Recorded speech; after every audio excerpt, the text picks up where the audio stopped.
Sur ces images filmées dans la région de Tver en Russie, un avion est en chute libre. Il y a eu deux booms. Il est en train de tomber. Regarde, il est en train de tomber. À son bord, 10 personnes, parmi eux le chef du groupe paramilitaire Wagner, Evgeny Prigojine. Aucun n'a survécu. Au sol, des cadavres, au milieu des débris et de la carcasse de l'appareil encore en flammes.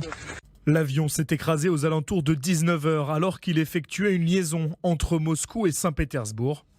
Au siège de la milice Wagner à Saint-Pétersbourg, les lumières de l'immeuble forment une croix et des personnes sont venues déposer des fleurs pour rendre hommage à leur chef, mais aussi à son bras droit Dmitri Utkin, également à bord. Cette image d'une partie de l'avion avec des impacts ne laisse pas de place au doute pour ce spécialiste. Quand vous avez un missile sol-air ou un missile aérien qui va exploser, en réalité, ça va exploser quand c'est à proximité et ça va envoyer des centaines et des centaines de petits bouts de métal. Ici, on a exactement la même chose, c'est-à-dire qu'il y a des petits objets qui ont traversé, je ne sais pas ce que c'est, une porte ou quelque chose, mais on aurait plein de petits objets, ce qui est une preuve supplémentaire que l'avion a subi une explosion qui venait de l'extérieur. Une enquête a été ouverte par la Russie pour connaître les causes de ce crash. Le Kremlin, de son côté, n'a pas encore réagi à ce sujet. Thomas Herman, quelles sont, un peu plus de 12 heures après le crash de cet avion, les hypothèses quant aux raisons pour lesquelles il est tombé ? Alors juste avant de vous évoquer les hypothèses, revenons un instant sur les caractéristiques de cet avion. Regardez, il est ici en photo, le constructeur brésilien.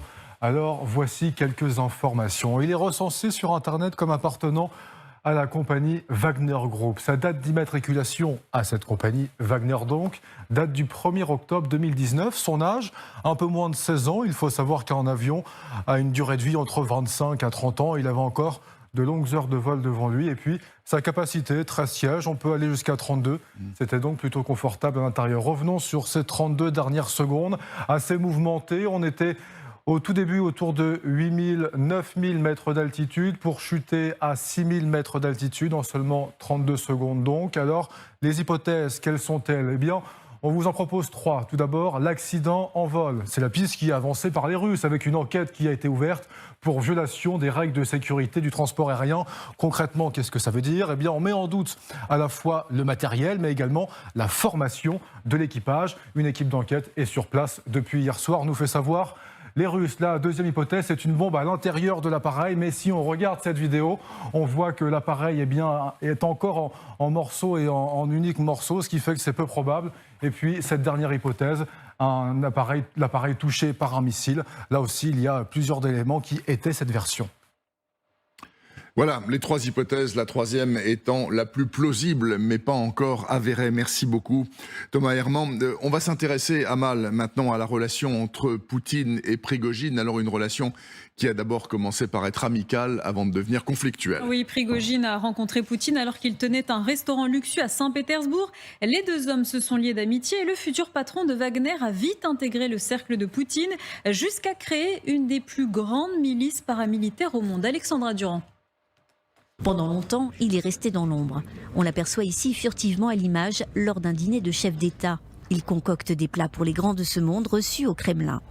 Quelques années auparavant, il a rencontré Vladimir Poutine dans son restaurant de luxe à Saint-Pétersbourg. Ils sont devenus proches. Vladimir Poutine a repéré les multiples talents de cet ancien condamné et apprécie son caractère brut. Il fait partie du premier cercle, Prigojine, ce qui explique sans doute la difficulté qu'il y avait à s'en débarrasser, mais ce qui explique aussi la douleur engendrée par l'immense trahison dont il s'est rendu responsable. C'est que Yevgeny Prigojine a su se rendre indispensable. Avec son armée de trolls fondée en 2014, il influence par la propagande et la désinformation les opinions dans les démocraties occidentales. Dans les pays africains, il joue du ressentiment laissé par la colonisation pour étendre l'influence de son armée, celle des mercenaires du groupe Wagner. Mali, Centrafrique, Niger, mais aussi Syrie et Donbass en Ukraine. L'homme sait communiquer, son style direct séduit. Nous avons une pénurie de munitions de 70%. Shoigu, Gerasimov, où sont vos putains d'obus? Dans la lumière, le héros de Bakhmout devient très populaire, mais aussi un peu trop sûr de lui. L'ami, le partenaire veut davantage de reconnaissance. Dans la nuit du 23 au 24 juin, il marche avec ses hommes sur Moscou. Péché d'orgueil, péché mortel. À partir de ce moment, ses jours sont comptés. Poutine le dit lui-même, il peut tout pardonner, sauf la trahison. Il peut tout pardonner, sauf la trahison. Jérôme Garraud, vous êtes à nouveau en direct de Moscou ce matin sur LCI. Alors, on ne s'en rend pas compte, puisque nous ne sommes pas en Russie comme vous, et on n'a pas le nez sur l'écran toute la journée. Mais en fait, il apparaît, Jérôme, que Prigojine était victime, depuis le mois de juin, depuis sa fameuse marche sur le Kremlin, d'une campagne de démolition systématique depuis 2 mois. Expliquez-nous. Oui, c'est ça. Vous savez, ce qui est assez étonnant, c'est qu'il y a très exactement 2 mois, jour pour jour, nous étions à Moscou, à ce même endroit, pour commenter en direct la mutinerie de Wagner.